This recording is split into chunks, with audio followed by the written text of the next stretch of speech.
मनसे प्रमुख राज ठाकरे ने हाल ही में इंडियन बैंक एसोसिएशन के एक खत लिखा है जिसमें महाराष्ट्र के बैंकों में मराठी भाषा को अनिवार्य रूप से कहने के लिए कहा है। हमारे साथ इस वक्त बातचीत करने के लिए मनसे के नेता यशवंत किलेदार इस वक्त मौजूद हैं।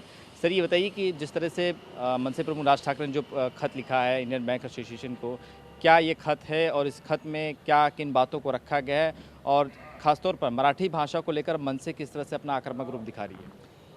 सुनिए, जब भी अपने देश में जो प्रांत रचना हुई वो भाषा को लेके हुई, बराबर है। और भाषा की जो त्रिसूत्री है वो भी पूरे देश में मान्य की है। तो हर राज्य की एक खुद की एक मातृभाषा होती है जिसको संविधान ने भी मान्यता दी है। संविधान भी यही कहता है कि मातृभाषा जो है उसको प्रायोरिटी देना चाहिए, बराबर है। हर एक को जो इधर रहता है, महाराष्ट्र में, मुंबई में रहता है, उसको उधर की भाषा जो है वो आनी चाहिए, जो इधर की भाषा मराठी है। दूसरा, बैंकों के सिलसिले में बात किया जाए तो बैंकों को भी आरबीआई, रिजर्व बैंक की गाइडलाइन है कि मराठी में व्यवहार होना चाहिए ब्रांचेस में। जिस ब्रांचेस में पब्लिक से रिलेटेड पब्लिक को सेवा देते हैं जो ब्रांचेस, और पब्लिक यहाँ की पब्लिक महाराष्ट्रियन है, बेसिकली यहाँ की भाषा मातृभाषा मराठी है, तो वो स्टाफ को मराठी आनी चाहिए, बराबर है।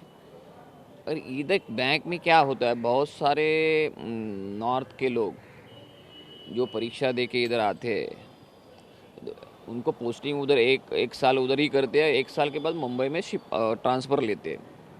लेने में कोई दिक्कत नहीं है, लेकिन आपको जहाँ की ट्रांसफ़र चाहिए, जहाँ आपको जाना चाहते हैं, वहाँ की भाषा तो सीखनी पड़ेगी। ये संविधान और आरबीआई दोनों ने ही बताया है। तो यही मसला लेके हम लोग इंडियन बैंक एसोसिएशन में गए थे।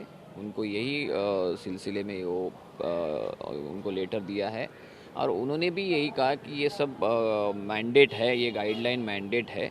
हम इसके लिए सब बैंक जो है उनके जो डायरेक्टर्स है और बाकी के लोगों को ये हम लोग बुला के बताएंगे, और उसके लिए क्या किया जा सकता है उसके ऊपर गौर करेंगे। लेकिन यशवंत जी, हम पिछले कुछ दिनों में देख रहे हैं कि जो वीडियो सामने आ रहे हैं, लगातार मनसे के कार्यकर्ता जो हैं वो झापड़ मारते हुए दिखाई दे रहे हैं। क्या आपको लगता है कि अगर ये बैंक में दिया गया आगे नहीं फॉलो किया गया, उसके बाद मनसे किस तरह से अपना आक्रामक रूप दिखाएगा? सुनिए, ये झापड़ का बात जो आपने किया ना, मैं उसके ऊपर पहले बात करता हूँ। मनसे के कार्यकर्ताओं ने सैकड़ों बैंक में ये लेटर दिया, बराबर। उसके हज़ारों ब्रांचेस में लेटर दिया, बराबर। हज़ारों ब्रांचेस में से 2-3 बैंक में ऐसा ये झापड़ का सिलसिला हुआ। वो क्यों हुआ?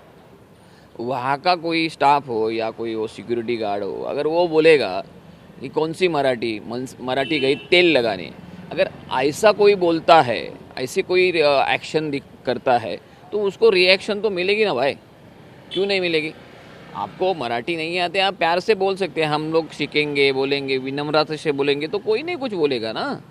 आप दादागिरी की भाषा करेंगे तो उसको दादागिरी से ही वो उत्तर मिलेगा ना। वो, और ये 2-3 जगह हुआ है जिधर हज़ारों ब्रांचेस में लेटर दिया, उधर कुधर कुछ नहीं हुआ, खाली 2-3। और मीडिया क्या ऐसे चीज़ों को वही एक सीन दिखाती रहती है, तो लोगों को लगता है कि हर जगह मारझोड़ हो रही है। ऐसा कुछ नहीं है। लेकिन जिस शहर में हम रहते हैं, हम और आप, वहाँ पर सारे प्रदेश के लोग थे, सारे भाषाओं के लोग रहते हैं। तो जिन लोगों को मराठी नहीं आता, ऐसे लोगों को क्या हिदायत देंगे? क्या मनसे जो है मराठी सिखाने के लिए कुछ ऐसे कैंपेन की शुरुआत करेगी ताकि जो नॉन मराठी है उनको आना चाहिए? सुनिए, मन से भी वो ऐसा बहुत सारे शाखाओं में हमारे कर रहे हो, ऐसा ये तो है। लेकिन अभी ये इतना एडवांस हो गया है, ये जो सब सोशल मीडिया और ये ऐप वगैरह आते हैं मोबाइल पे, उसमें बहुत सारे ऐप है जो अपन ट्रांसलेट कर सकते हैं, ट्रांसलेशन लेके बात कर सकते हैं। कैनरा बैंक ने उनके कर्मचारियों को पहले ही ऐसा नोट निकाला है कि आप ये ऐसे ऐसे ऐप है वो डाउनलोड करिए, और डाउनलोड करके उसका ट्रांसलेशन वगैरह वो जरिए से आप लोगों कस्टमर के साथ मराठी में बात कर सकते हैं। नतीजा ढूंढने से मिल जाता है भाई, लेकिन ढूंढने का ही नहीं है। ये दादागिरी की भाषा करेंगे या नडने की भाषा करेंगे तो ये नहीं हो सकता है।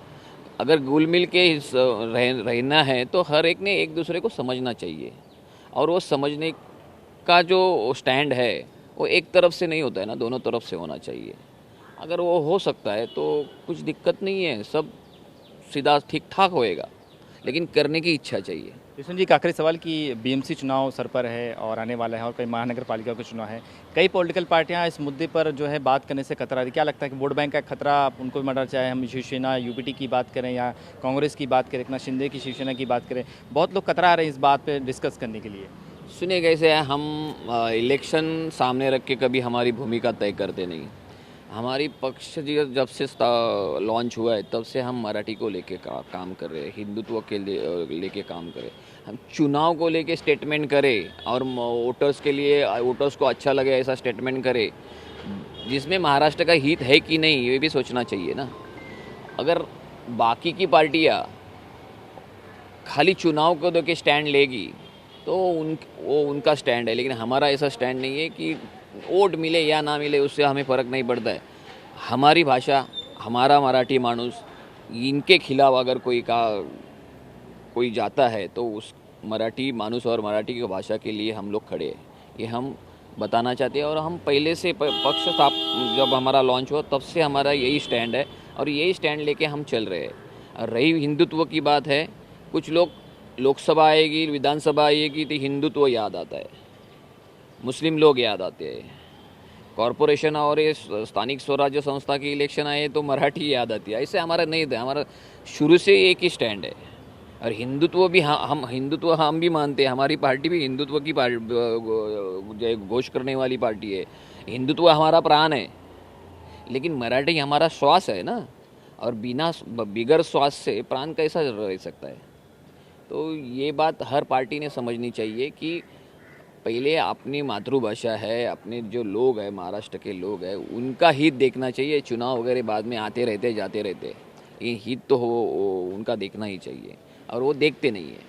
चलिए, बहुत बहुत शुक्रिया हमसे बातचीत करने के लिए। बिल्कुल, ये थे हमारे साथ यशवंत किलेदार, जो साफ तौर पे कह रहे हैं कि मराठी भाषा जो महाराष्ट्र की भाषा है उसे पहले बोलना चाहिए, यहाँ के लोगों को सीखना चाहिए, क्योंकि हम महाराष्ट्र में रहते हैं और जिस भी स्टेट में आप रहते हो वहाँ की स्थानीय भाषा आपको आना चाहिए। क्यों न हो, क्योंकि महाराष्ट्र नवनिर्माण सेना की बात करें तो पहले से मराठी भाषा को लेकर अपना स्टैंड क्लियर रखी है।